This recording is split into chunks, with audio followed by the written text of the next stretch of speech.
नमस्कार, India news Haryana देख रहे हैं आप। आपके साथ मैं हूं रंजना सिंह राठौर। बुलेटिन का आगाज करेंगे देश विदेश की बड़ी खबरों के साथ फटाफट अंदाज में। हरियाणा में मनोहर सरकार के 7 साल पूरे हुए। इस मौके पर सीएम ने प्रदेशवासियों का आभार जताया। कहा, हरियाणा की जनता के आशीर्वाद से हमारी सरकार के 7 वर्ष हुए पूरे। सीएम ने कहा कि इन 7 सालों में हमने सबका साथ सबका विकास के मूल वर्ग के पंक्ति के अंतिम व्यक्ति तक योजनाओं का लाभ पहुंचाया और आगे भी पहुंचाते रहेंगे। चंडीगढ़ में कृषि मंत्री जेपी दलाल ने प्रेस कॉन्फ्रेंस की। उन्होंने कहा कि हरियाणा में डीएपी खाद की कमी नहीं है। पिछले साल के मुकाबले इस बार खाद ज्यादा गया। मंत्री जेपी दलाल ने कहा कि धान का खरीद लगातार जारी है। पिछले साल के मुकाबले इस बार धान ज्यादा खरीदी गई। मंत्री जेपी दलाल ने कहा कि यूरिया की कुल बिक्री 90,216 हुई है, तो वहीं पिछले साल इसी अवधि में 66,245 मीट्रिक टन थी। तोशाम में प्रशासन की ओर से 28 अक्टूबर को जनता दरबार लगाया जाएगा। लोक निर्माण विश्राम गृह में होने वाले जनता दरबार में उपायुक्त आरएस ढिल्लों लोगों की समस्याएं सुनेंगे। शिकायतों का मौका पर ही समाधान करने की कोशिश की जाएगी। एसडीएम ने बताया कि अपनी समस्याएं रखने के लिए लोग लोक निर्माण विश्राम में पहुंचकर पंजीकरण करवाएं, जिससे समस्याओं को जिला उपायुक्त के सामने रखा जा सके। उन्होंने बताया कि जनता दरबार के बाद जिला उपायुक्त अधिकारियों के साथ बैठक करेंगे, जिसमें विकास परियोजनाओं और सरकार की जन कल्याणकारी योजनाओं को लागू करने पर चर्चा होगी। नगर परिषद में चल रही शिकायतों के खिलाफ अंबाला नगर निगम कमिश्नर धीरेन्द्र खटगड़ा ने औचक निरीक्षण किया, जिसमें बिल्डिंग, एस्टेब्लिशमेंट, टैक्स, ब्रांच सहित कई अन्य विभाग के अधिकारियों की क्लास लगाई गई। इस मौके पर कमिश्नर ने अवैध रूप से रह रहे निगम कॉलोनी में सरकारी अधिकारी के प्राइवेट कर्मचारियों से किराया वसूलने की बात कही। जिला लोक संपर्क एवं कष्ट निवारण समिति की मासिक बैठक में कांग्रेस के 2 विधायकों ने सरकार की ग्रीवेंस कमेटी की बैठक का बॉयकॉट किया। सीएलपी उपनेता आफ्ताब अहमद ने कहा कि ग्रीवेंस बैठक महज औपचारिकता भर है। सरकार मनमानी करती है, जिसे बर्दाश्त नहीं किया जाएगा। झांसी में कृषि विभाग की ओर से पुलिस की तरफ से डीएपी और अवैध स्टॉक के लिए गोदामों और दुकानों पर छापेमारी की गई। इस दौरान दुकानों और गोदामों में अवैध रूप से रखे गए 526 डीएपी के बैग बरामद किए गए। कृषि विभाग की ओर से पुलिस को कार्रवाई के लिए शिकायत दी गई। शिकायत के आधार पर पुलिस ने ज्योति कृषि भंडार और अनाज मंडी की दुकान मुकेश कुमार देवी दत्त के खिलाफ मामला दर्ज किया।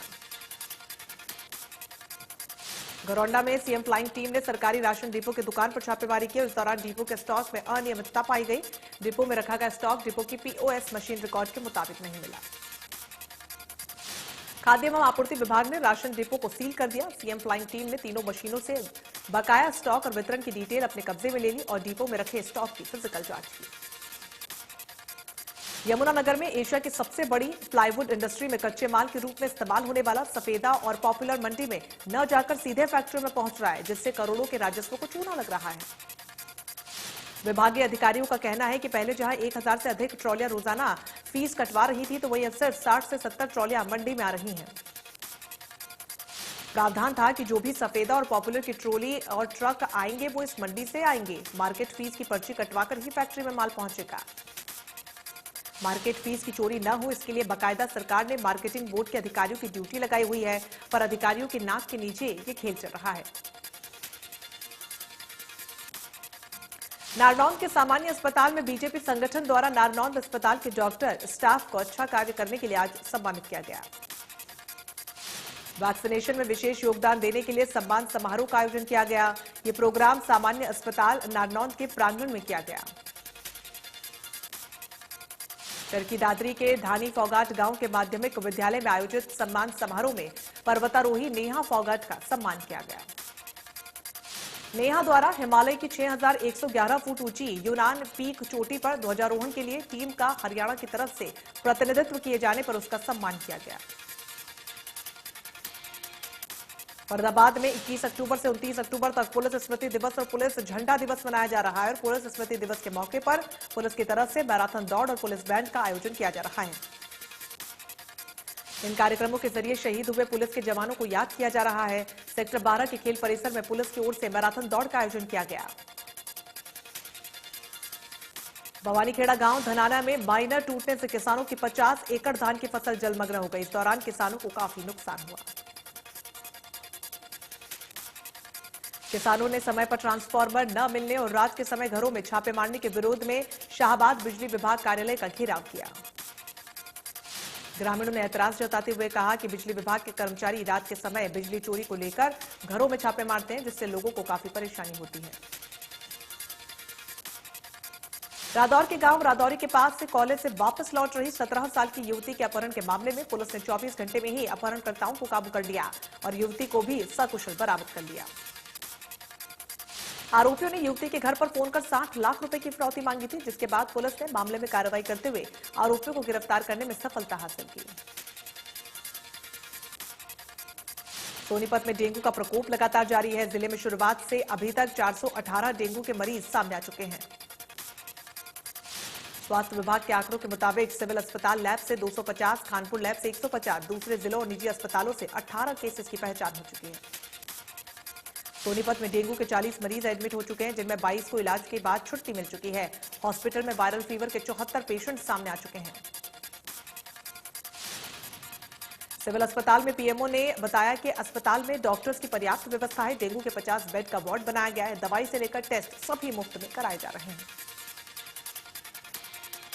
कुरुक्षेत्र में कोरोना के बाद अब डेंगू अपना कहर ढा रहा है। डेंगू के डंक से 101 लोग पीड़ित हो चुके हैं। पीड़ितों और उनके परिवार वालों में हाहाकार मचा हुआ है। अंबाला के रत्नहेड़ी गांव में बिजली विभाग छापा मारने पहुंचे, लेकिन किसानों ने इस पर कार्रवाई को अंजाम देने से रोका है। बिजली विभाग कर्मचारियों को बंदी बना लिया गया। राजकीय औद्योगिक प्रशिक्षण संस्थान नूह मरोड़ा ने अब की बार लड़कियों के साथ सेविंग टेक्नोलॉजी कोपा कोर्स की शुरुआत की है।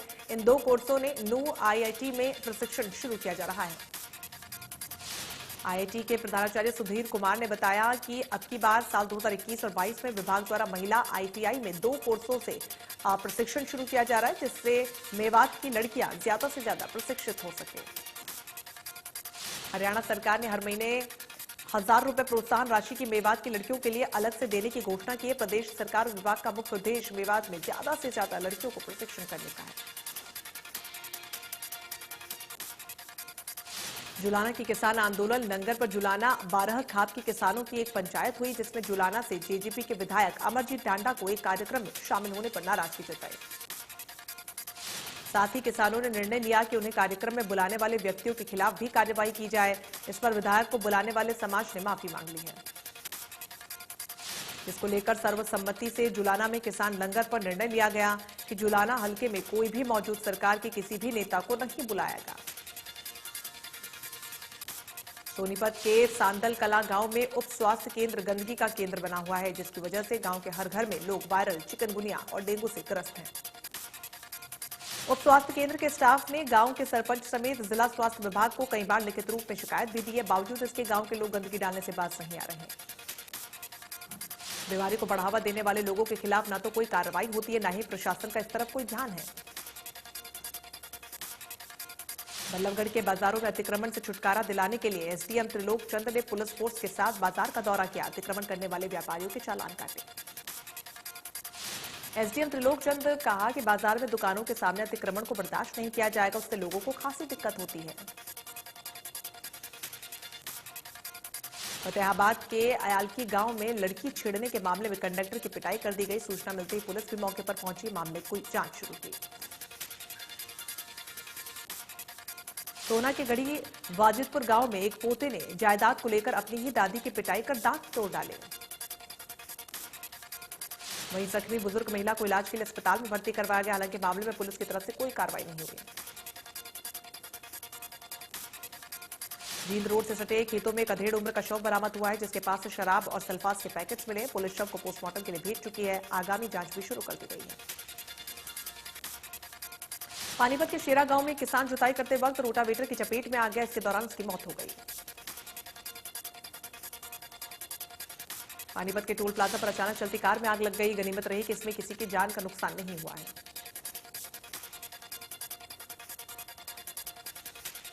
झज्जर के गांव में एक युवक ने नशे की हालत में जहरीले पदार्थ का सेवन कर लिया। उसकी हालत बिगड़ने लगी तो परिजनों ने झज्जर के निजी अस्पताल में उसे पहुंचाया। उपचार के दौरान उसने दम तोड़ दिया। मृतक के शव का पोस्टमार्टम कराने आए पुलिस के जांच अधिकारी ने बताया कि मृतक संजय शराब पीने का आदी था। परिवार वालों के अनुसार उसने नशे की हालत में जहरीले पदार्थ का सेवन कर लिया था। पेगासस जासूसी कांड पर सुप्रीम कोर्ट ने बड़ा फैसला सुनाया। सुप्रीम कोर्ट ने इस कांड की जांच के लिए 3 सदस्यीय कमेटी का गठन किया। 3 सदस्यीय समिति की अध्यक्षता सुप्रीम कोर्ट के पूर्व न्यायाधीश आरवी रविचंद्रन करेंगे। बाकी सदस्य आलोक जोशी और संदीप ओबरॉय होंगे। आदेश के दौरान chief justice of India N V Ramana ने कहा कि हम कानून का शासन सुनिश्चित करना चाहते हैं। हमने हमेशा मौलिक अधिकारों की रक्षा की। इजरायली स्पाईवेयर पेगासस के जरिए जासूसी का विवाद थमने का नाम नहीं ले रहा। इस मामले पर बुधवार को कांग्रेस नेता राहुल गांधी ने मोदी सरकार पर जोरदार हमला बोला। उन्होंने कहा कि आज सुप्रीम कोर्ट ने हमारे सवालों पर मुहर लगा दी है। यह पूरी तरीके से लोकतंत्र पर हमला है। उन्होंने कहा कि हमने संसद सत्र के दौरान 3 सवाल पूछे थे। पेगासस को किसने खरीदा, इसे भारत कौन लाया और क्या इसका डेटा किसी और देश के पास भी है। देश में कोरोना का कहर, एक दिन में 13,472 मामले सामने आए। 584 मरीजों ने दम तोड़ा। एक्टिव केसेस 1 लाख के पार। केरल में कोरोना के 7,000 से ज्यादा मामले सामने आए। कुल मरीजों की संख्या 49 लाख के पार। एक्टिव केसेस 74,000 से ज्यादा।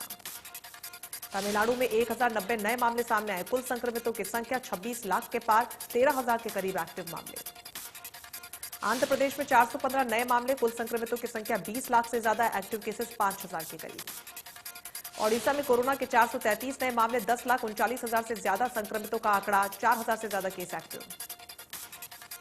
असम में कोरोना के 347 नए मामले सामने आए। 6 लाख से ज्यादा कुल संक्रमितों का आंकड़ा। Active cases 2,644। हिमाचल में कोरोना के 255 नए मामले सामने आए। कुल संक्रमितों की संख्या 2,23,000 के पार। एक्टिव केसेस 1,700 के पार। मिजोरम में कोरोना के 790 नए मामले सामने आए। कुल संक्रमितों का आंकड़ा 1 लाख के पार। 1,059 नए लोग हुए रिकवर। हरियाणा में कोरोना के 15 नए मामले सामने आए। कुल मरीजों की संख्या 7 लाख के पार हो चुकी है। 13 नए मरीज हुए रिकवर। 2 दिनों के ठहराव के बाद आज फिर तेल की कीमतें बढ़ गई हैं। तेल कंपनियों ने पेट्रोल के दाम में 58 पैसे और डीजल के भाव में 35 पैसे प्रति लीटर की बढ़ोतरी की। दिल्ली में 1 लीटर पेट्रोल की कीमत बढ़कर 107 रुपए 94 पैसे हो चुकी है, तो वहीं डीजल का रेट अब 96 रुपए 67 पैसे प्रति लीटर पहुंच गया है। मुंबई में पेट्रोल की कीमत 113 रुपए 80 पैसे प्रति लीटर, तो डीजल 104 रुपए 75 पैसे प्रति लीटर बिक रहा है। कोलकाता में 108 रुपए 45 पैसे पेट्रोल के दाम, तो वहीं डीजल 99 रुपए 78 पैसे प्रति लीटर हुआ। तो वहीं चेन्नई में 104 रुपए 83 पैसे पेट्रोल की कीमत, डीजल 100 रुपए के पार बिक रहा है। प्रधानमंत्री मोदी 29 से 31 अक्टूबर के बीच इटली का दौरा करने वाले हैं। ये दौरा G20 समिट के लिए होगा। 29 अक्टूबर से शुरू होने वाले प्रधानमंत्री मोदी का इटली दौरा 31 अक्टूबर को खत्म हो जाएगा, लेकिन इसके बाद वो ग्लासगो जाएंगे। 31 अक्टूबर को प्रधानमंत्री Modi COP26 climate change summit के लिए ग्लासगो जाएंगे। इसके बाद 1 नवंबर को फिर नई दिल्ली के लिए रवाना होंगे। हरियाणा और राजस्थान के नामी गैंगस्टर विक्रम उर्फ पपला गुर्जर को बिमला मर्डर केस में हरियाणा की नारनौल कोर्ट ने उम्र कैद की सजा सुनाई। कोर्ट के फैसले के बाद गैंगस्टर खुद कोर्ट में मौजूद था। उसे भारी सुरक्षा कवच के बीच कोर्ट में लाया गया था। उसे 1 दिन पहले ही कोर्ट ने दोषी करार दिया था। बिमला की 6 साल पहले पपला गुर्जर ने 23 गोलियां मारकर हत्या कर दी थी। इस केस में 6 आरोपी संदेह के लाभ के चलते 3 साल पहले ही बरी हो चुके हैं। साइबर सिटी गुरुग्राम में बदमाशों ने पुलिस कमिश्नर ऑफिस में महज 200 मीटर की दूरी पर ही लूटपाट के इरादे से अंधाधुंध फायरिंग की। वाइन शॉप पर लूटपाट करने आए बदमाशों ने ताबड़तोड़ फायरिंग कर करीब 40,000 रुपए लूटकर बड़ी आसानी से फरार हो गए। जींद की पुरानी अनाज मंडी में जान से मारने की धमकी देकर लुटेरों ने एक व्यापारी से रिवॉल्वर की नोक पर 10 लाख रुपए ईंट लिए। सूचना मिलते ही पुलिस के आलाधिकारी दलबल सहित मौके पर पहुंचे, मामले की जांच शुरू की। फरीदाबाद में बारिश आम जनता के लिए सर्दी का मौसम तोहफा लेकर आई है, लेकिन बारिश का पानी मिट्टी का बर्तन बनाने वाले लोगों के लिए रोजगार पर भारी पड़ रहा है। दीपावली और धनतेरस के लिए कुम्हार मिट्टी के दिए और बर्तन बना रहे थे, लेकिन बदलते मौसम ने कुम्हारे के काम में बाधा डाली। जुलाना तहसील कार्यालय पर किसानों ने अपनी मांगों को लेकर धरना दिया। लखीमपुर खीरी में हुई दर्दनाक किसानों की हत्या के दोषी केंद्रीय राज्य मंत्री गिरिराज अजय मिश्रा और दोषियों की गिरफ्तारी की मांग की। हरियाणा में बेमौसम बारिश और ओलावृष्टि ने किसानों के अरमानों पर पानी फेर दिया है। किसान अब केवल शासन और प्रशासन से मुआवजे की मांग कर रहे हैं।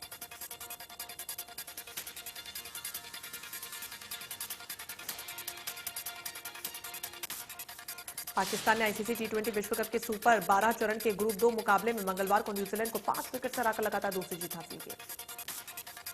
T20 वर्ल्ड कप 2021 में अपने दूसरे मुकाबले भारत का सामना न्यूजीलैंड से होगा।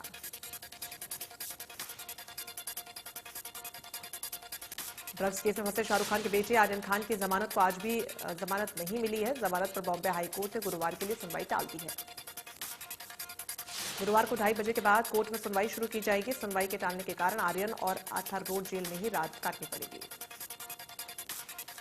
बुधवार को कोर्ट में अरबाज मर्चेंट का केस लड़ रहे वकील अमित देसाई ने कहा कि आप आर्यन खान का अरेस्ट मेमो देखिए, एनसीबी के पास गिरफ्तारी के लिए ठोस सबूत नहीं।